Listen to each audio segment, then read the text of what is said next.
Professor Abiodun Adeniyi of the Postgraduate School, Bayes University, and the Rise Analyst joins us now in the studio to look at these issues and how it will affect education in the North.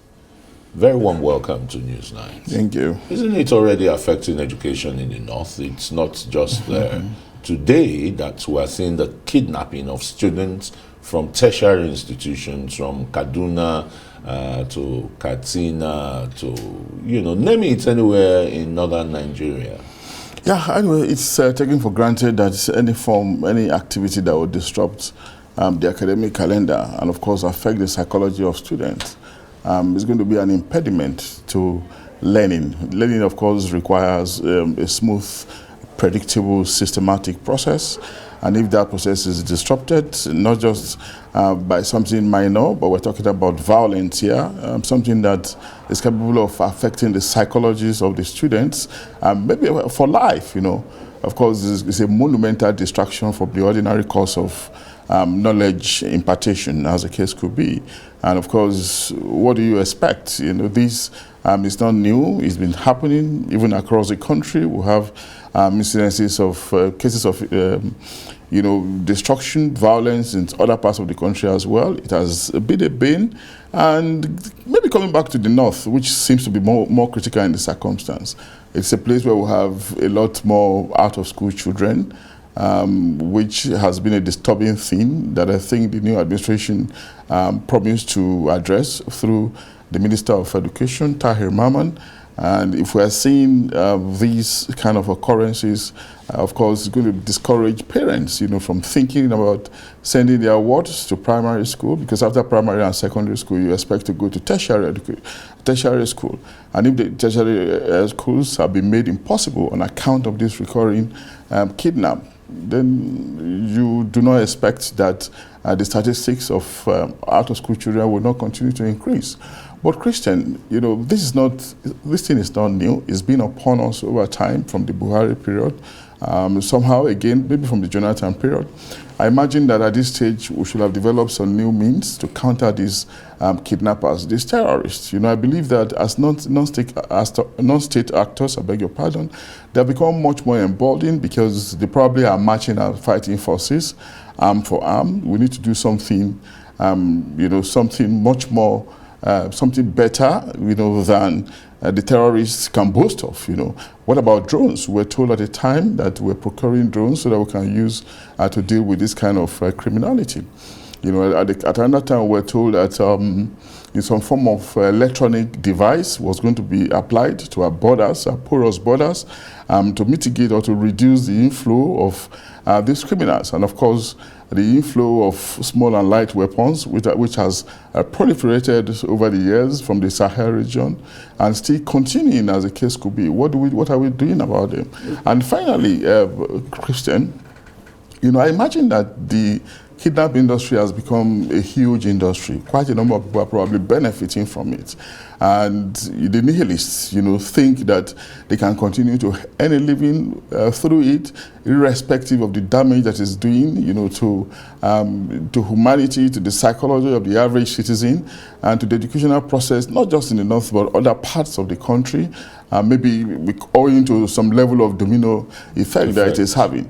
Is it not possible for us to be much more inward-looking, to look at the pattern over a period and perhaps think of some softer measures, to dealing with it, to containing it, rather than as a complement to the hard measure of confronting them, as the case could be. When let me come in here. When a lot of Nigerians even believe that the military is not, using enough force, particularly the Air Force. You talked about drones and the rest. Yes, we heard about them purchasing or they have drones and the rest, and you hear that's why even the activities of these bandits, have been reduced and the terrorists. But you still, find them operating in large numbers in Niger State, in Zamfara, particularly in the mining area. Illegal miners, being given cover from the highest authority or from high authority.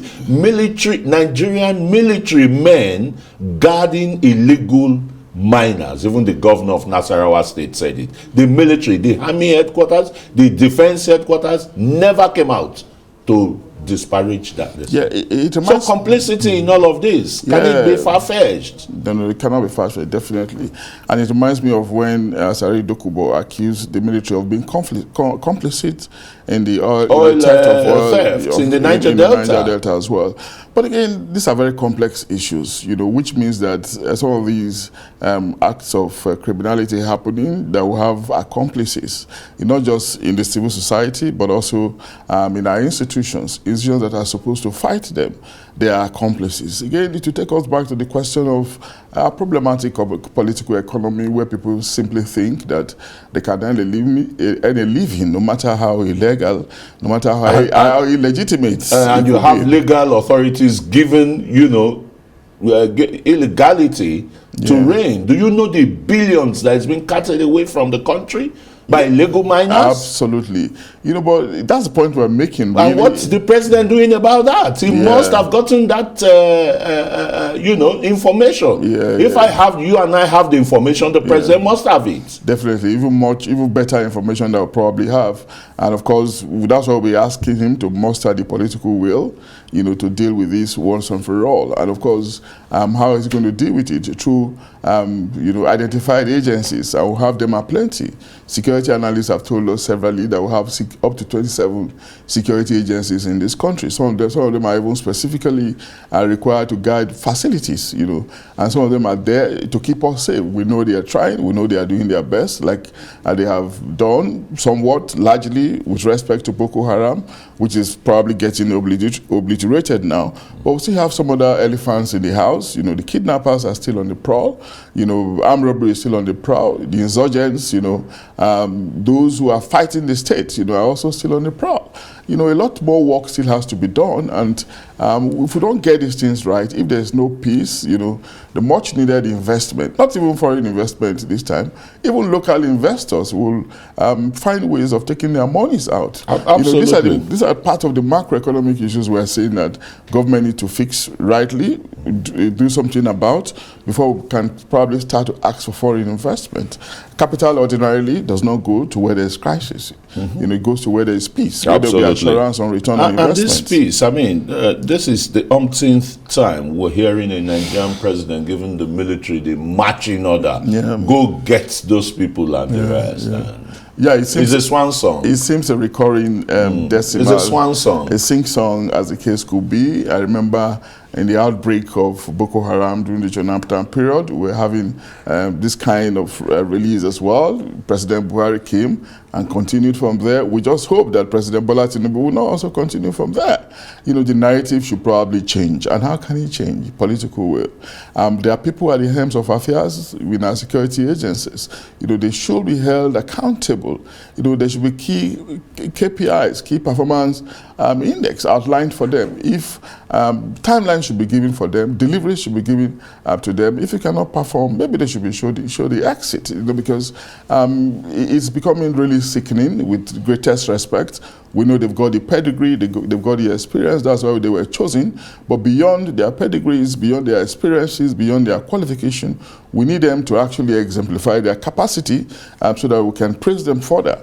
And how would they exemplify this? By dealing with people who I think in ordinary regular times should not match the Nigerian state. The Nigerian state as probably represented in our fighting forces. I believe that our fighting forces are better trained, they're much more organized. If there's the determination, if they are properly encouraged, they should take out these nihilists, these miscreants ordinarily. I know these people probably don't care for their lives, but our own people care better for their lives. But of course, there's a professional responsibility that we also expect them to carry out, which we hope that they will not falter on, as the case could be.